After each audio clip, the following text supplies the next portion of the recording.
Prime minister ने कहा था कि इनको तो लिबास से पहचाना जा सकता है, जैसे मैं अभी इस लिबास में हूँ।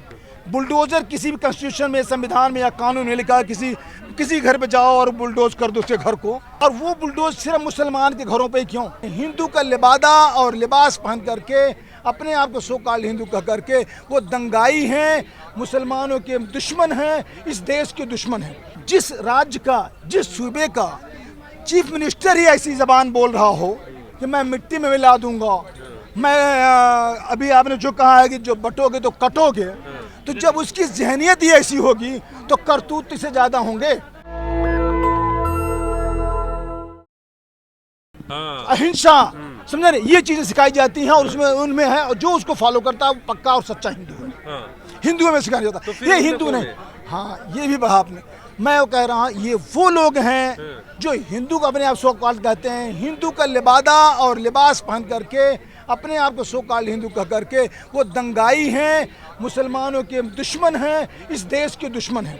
तो क्या बयान इस तरीके के जो दिए जा रहे हैं कि एक रहोगे तो नेक रहोगे, बटोगे तो कटोगे, क्या ये बयान जिम्मेदार अब जिस मुल्क का, जिस राज्य का, जिस सूबे का चीफ मिनिस्टर ही ऐसी जबान बोल रहा हो कि मैं मिट्टी में मिला दूंगा, मैं अभी आपने जो कहा है कि जो बटोगे तो कटोगे, तो जब उसकी जहनियत ही ऐसी होगी तो करतूत से ज्यादा होंगे।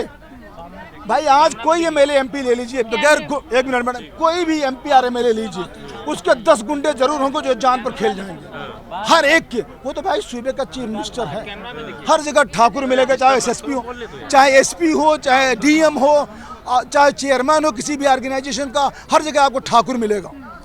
तो ठाकुर वही मिलेगा जो उसकी विचारधारा को फॉलो करता होगा और जो उसकी विचारधारा को फॉलो करेगा। तो जब उन्होंने इशारा दे दिया, जैसे हमारे देश के प्राइम मिनिस्टर ने कहा था कि इनको तो लिबास से पहचाना जा सकता है, जैसे मैं अभी इस लिबास में हूँ, तो मुझे दूर से पहचान लेगा फला किस कम्युनिटी का है, तो कौन है, क्या है, लिबास से। तो भाई वो तो चीफ मिनिस्टर हो तो कहा ही करेगा। लेकिन गृह मंत्री तो कहते हैं अब दूरबीन से भी कहीं पे माफिया नजर नहीं आते, अपराधी नजर नहीं आते। आज जो हत्याकांड हो रहा है, कल क्या हुआ उसका, जो गुजरात महाराष्ट्र में हुआ, क्या हुआ है, वो किसने किया है? अगर वो माफिया नहीं था तो किसने एक एमपी एमएलए का कत्ल किया है? किसने खून बहाया उसका? कौन था वो?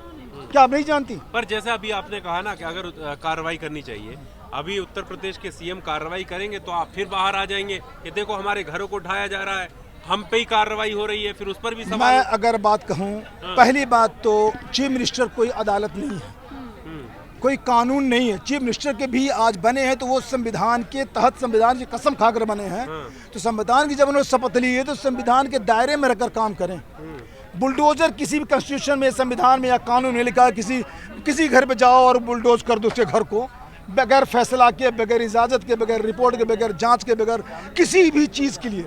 और वो बुलडोज सिर्फ मुसलमान के घरों पे क्यों? क्या और नहीं कर रहे हैं आतंकवादी या तरीके का कोई और काम नहीं कर रहा है, कोई गलत काम नहीं कर रहा है? पत्थरबाजी खुद करेंगे, इल्जाम लगाएंगे उस पर, क्योंकि जो मोदी मीडिया है। क्यों करेंगे? हाँ बिल्कुल। अगर ये न करें तो पोलराइज कैसे होगा हिंदू? जो 85% ओबीसी मिलाकर के सारे हिंदू हैं, वो कैसे इनकी तरफ जाएंगे? अभी आपने तो कहा कि हिंदू वैसे नहीं है, तो हिंदू क्यों गलत को अरे भाई 2%, 3%, 5%, 7% तो कुछ है ना जो सो कॉल्ड अपने को हिंदू कहते हैं, वही दंगाई है। पर बाकी तो कम्युनिटी नहीं है ना। तो बाकी कम्युनिटी भाई पत्थर, वहाँ अगर 100 लोग पत्थरबाजी कर रहे हैं तो वहाँ जो इकट्ठे होंगे दंगाई इकट्ठे होंगे, जो ईमान साफ और सही होंगे वो अपने घरों में बैठे होंगे। दंगाइयों में या ऐसी सभाओं में, या जो कुंडली लेकर चलते, क्या कहते हैं उसको, जो चलते हैं मंडल कमंडल क्या चलते हैं वहाँ से, हाँ कांवड़ यात्रा में बता दें कोई, जितना भी आप जांच कर लो सारे सब ओबीसी या उसके नीचे की जात के लोग हैं। हिंदू सेना कर रही है, हमने चूड़ियां नहीं पहन रखी है, बदला लिया जाएगा। चूड़ी तो सिर्फ एक ही पहनती भैया, वो चली गई, अब कोई मंत्री भी नहीं है।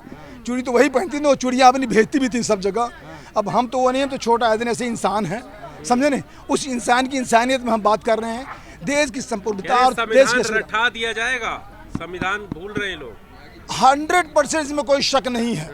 जिस दिन जब यह मानसिकता से हमारी जात, हमारे लोग जो ओबीसी में हैं और दलित भाई हैं, इस सोच से जिस दिन ऊपर उठ जाएंगे, उस दिन संविधान की रक्षा हो जाएगी, देश की रक्षा हो जाएगी, देश जनता भी खुश होगी। चलिए ठीक है, बहुत शुक्रिया। नेशनल दस्तक की आपसे गुजारिश है कि अगर इसको बचाना चाहते हैं तो नेशनल दस्तक को सब्सक्राइब करने के लिए रेड कलर के सब्सक्राइब बटन को दबाएं, फिर बेल आइकन की घंटी दबाएं। नेशनल दस्तक को बचाने के लिए बहुत जरूरी है कि हर खबर को शेयर करें, लाइक करें, कमेंट जरूर करें।